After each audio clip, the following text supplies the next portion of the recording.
All right, let's dive right into this explainer. If you've ever felt that little surge of panic merging onto a packed, high-speed road, or if you've ever scratched your head wondering what exactly separates a motorway from a clearway, well, you are in the perfect place.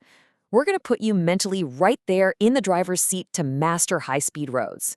We'll equip you with everything you need for your theory test, and more importantly, for your daily driving confidence. Picture yourself merging onto a road just like the one you're looking at. We're setting our baseline right here with the classic motorway. Notice how traffic traveling in different directions is completely physically separated. There are absolutely no oncoming cars to worry about and zero intersecting traffic on your level. Everything either crosses over you or under you. It is literally a perfectly closed system, engineered for one thing: continuous, high-speed flow. Here's our route map for today. First, entering the motorway. Second, motorway rules and risks. Third, the danger of speed blindness. Fourth, what exactly is a clearway? And fifth, we'll wrap up by testing your knowledge. Okay, Section 1, entering the motorway and slip road dynamics. Take a look at this stark contrast here. On the left side, we've got your standard acceleration lane.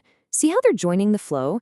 It's all about mutual adaptation, like a high-speed zipper merge where neither driver has absolute priority. But check out the right side.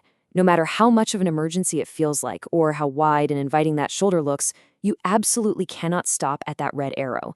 Breaking your momentum there is incredibly dangerous. Now, what if there's no acceleration lane? Well, the layout dictates the law, and the dynamic flips entirely. You have a strict legal obligation to yield to the traffic that's already flying by. You have to wait, check your blind spots obsessively, and only exit that slip road when you are 100% certain it's safe to match the flow. Moving on to Section 2, motorway rules and risks, focusing on the ground rules. So, the absolute golden rule of the motorway is preserving the flow of traffic. Any disruption is a massive hazard. Because of that, stopping, parking, reversing, or turning around using those central barrier gaps is strictly forbidden. You have to leave those for the emergency responders. And it's really all about speed differentials. You can't walk, cycle, tow, or drive a tractor. Basically, if a vehicle isn't engineered to comfortably maintain at least 40 kilometers per hour, it has zero business being on this road. But here's a brilliant little exception that loves to catch people off guard on theory tests. You might think, hey, my Class I moped can hit 45 kilometers per hour, so I'm good to go, right? Actually, no, you are definitely not good. Imagine riding a tiny scooter next to a massive semi-truck doing 90. It's terrifying. Class I mopeds are specifically forbidden from entering the motorway, even though they technically hit that speed threshold. Lock that specific exception into your memory for sure. Now, even though motorways are statistically super safe, the sheer speed amplifies some very specific risks. The biggest one, devastating multi-vehicle pileups, which are almost always caused by someone tailgating at 110 kilometers per hour. Then there are single-vehicle crashes caused by highway hypnosis. That's just the mind-numbing monotony of staring down a straight road for hours on end. Oh, and when the weather turns wet, the risk of your tires completely losing contact and aquaplaning, that spikes dramatically. Which brings us to Section 3, the danger of speed blindness, a real psychological risk. Ever cruise on the highway for an hour, take an off-ramp, and feel like you could literally step out of the car and jog faster than you're driving? That is speed blindness. Modern cars are so quiet and smooth, and the roads are so incredibly wide that your brain actually gets tricked. It recalibrates to the high speed, making you feel like you are driving much slower than reality. This is exactly what causes drivers to misjudge the braking distance to the car ahead or go flying into an off-ramp curve way too fast. Let's shift gears to Section 4. What is a clearway? Let's look at this hybrid road. So, a clearway is kind of a strange beast. It's essentially a hybrid between a motorway and a country road. It shares all those strict prohibitions we just talked about, and there's no intersecting traffic on your level. But, and this is a huge catch, you might actually face oncoming traffic. Because of that risk, combined with much shorter entry lanes and a lot less margin for error on the shoulders, the accident frequency on clearways is actually higher than on full motorways. To try and stop those head-on collisions, clearways often use a 2+1 road layout, complete with a physical cable barrier down the middle to separate the driving directions. But listen, do not let that barrier give you a false sense of security.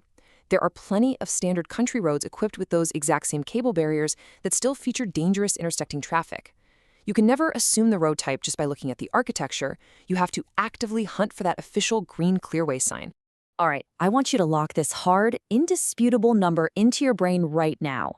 90. 90 kilometers per hour is the absolute legal maximum speed limit for heavy lorries driving on both motorways and clearways.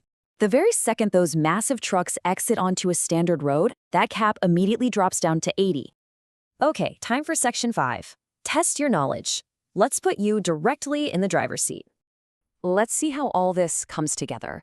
I want you to test your situational awareness here. Take a really close look at the scene coming up and ask yourself this critical question. On the road you're about to see, is there a risk of intersecting traffic crossing your path on the exact same level further up the road? Here's your view from behind the wheel. You're cruising along, you see a 100 kilometers per hour speed limit sign, the yellow priority road diamond, and there's a solid central barrier hugging your left side. Based on these clues, what's your call? Option A, yes, because this road is neither a motorway nor a clearway. Or option B, no, because from this point onwards, there won't be any junctions on the same level. Take a second and lock in your answer. Well, if you picked option A, you absolutely nailed it. Why? Because legally, only official motorways and clearways are guaranteed to be totally free from intersecting traffic on your level. Scan the signs closely. Neither the motorway nor the clearway signs are anywhere to be found here. This is simply a fast priority road. Yes, there's a central barrier right now, but a highly dangerous level junction could be waiting for you just over the next hill. So the next time you're out there pushing the pedal down and hitting high speeds, I want you to ask yourself a serious question. Do you truly know the rules of the specific road you are driving on right now? Or is a little routine speed blindness masking a massive hidden risk just over the horizon? Keep your eyes peeled for those signs, respect the flow, and never stop learning. Thanks for joining me on this explainer.